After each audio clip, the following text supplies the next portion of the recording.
Hello, my name is Dominique, and I am the Study Abroad Advisor at NDSU. I also work with Tanya Kramer, who is the Assistant Director of Study Abroad, and we are located in the Office of International Student and Study Abroad Services. I'm here today to talk about study abroad, why you might want to do it, what your options are, and how to get started. So let's go. The first thing I wanted to talk about is why go abroad? What is the point of doing one of these study abroad programs?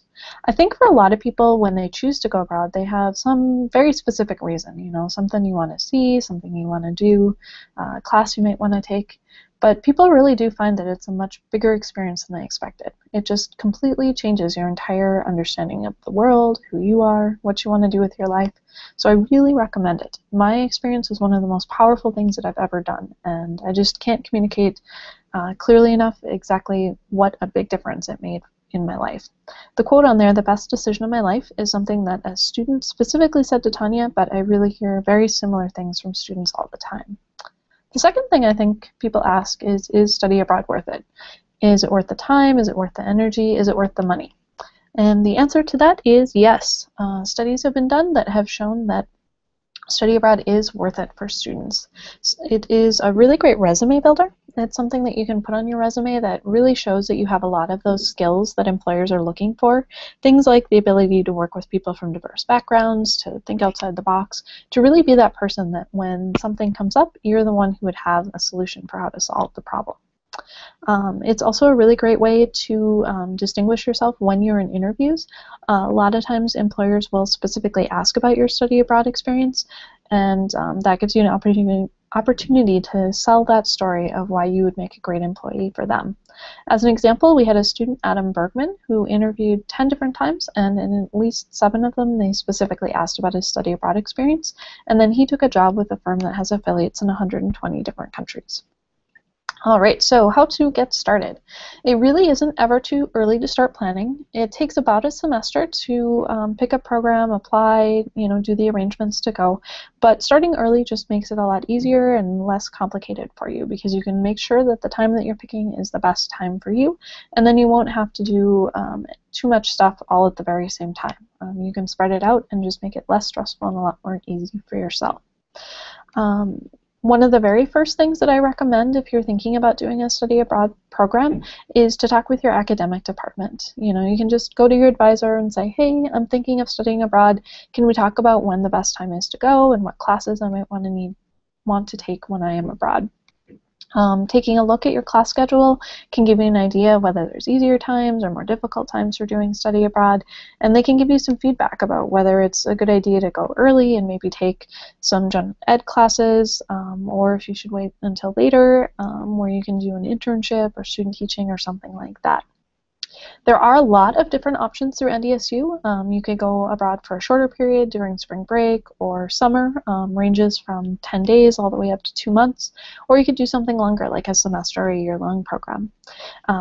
As far as the program costs, it really depends on the program type that you pick. We have exchange programs and faculty-led programs where you would pay NDSU tuition and fees, which makes it a really great deal for you. We also have other programs, direct programs and affiliate programs, where NDSU tuition is waived and you would just pay whatever the cost is for that particular program. There are a lot of other types of programs out there too, in addition to regular study abroad. You can also do the internships and student teaching like I already mentioned, or you could do something like volunteering, field studies, teaching English, or practicums. And then I do just really want to emphasize that there are options out there for any major. Most classes are taught in English, so if you don't have a foreign language, don't feel like you're limited to going to an English-speaking country. You can go pretty much anywhere in the world. As far as affording study abroad goes, one thing that is really great to do is apply for scholarships. We do have some scholarships in our office. There's also other scholarships on campus. There's national scholarships, scholarships through organizations. The big thing is that you do need to apply early for those. A lot of the deadlines fall during spring semester for any time during the following year. So if you're thinking of studying abroad during spring semester, you would want to think about a year in advance for that. Do take a look on our website. We have a lot of information. We also hold scholarship workshops during both spring and fall semester. You can also use your financial aid and alternative loans for study abroad. And one of the things that we do right away is we make sure that you have a budget right away when you start your application. So you can talk to Student Financial Services and make sure that the program that you're picking is a good financial fit for you before you have to make any commitments or do a bunch of paperwork or anything like that. Another thing that I should mention too that's kind of neat on campus, there is an international studies major. It is a secondary major that's really intended to internationalize whatever it is that you're doing in your primary major. It's relatively easy to complete because a lot of the requirements actually overlap with general education requirements, and then you do have to spend at least 10 weeks abroad as part of that major. As far as where to start, our office is located in the Memorial Union, just right by the coffee shop.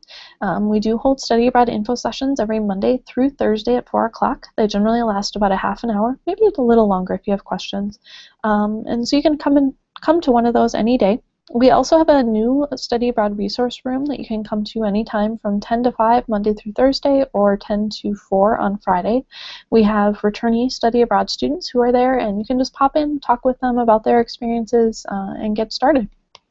Another neat thing that we have going on is we are going to have Study Abroad Day coming up on Thursday, September 11th. That is going to be including a resource fair from 10 a.m. to 2 p.m. in Thunder's Den in the lower level of the Memorial Union in the food court area. We're going to have people that'll be representing different programs, faculty leaders, our affiliate provider programs, returnee students. We're going to have a photo contest. It's a really great way to come through, take a look at what's out there, ask questions and things like that. We're also going to have an event called Global Fest going on from 7 to 8 p.m. in the Gate City Bank Auditorium that day. It will be a film festival of digital stories from returnee study abroad students. We're also going to announce the winning photos from the photo contest and the passport contest, which is a contest where you go to both the fair and Global Fest to collect stamps, and you can win $250 towards an airline ticket. So thank you for taking the time to listen to me talk about study abroad. If you do have any questions, please feel free to contact us, and I look forward to working with you as you plan your study abroad experience.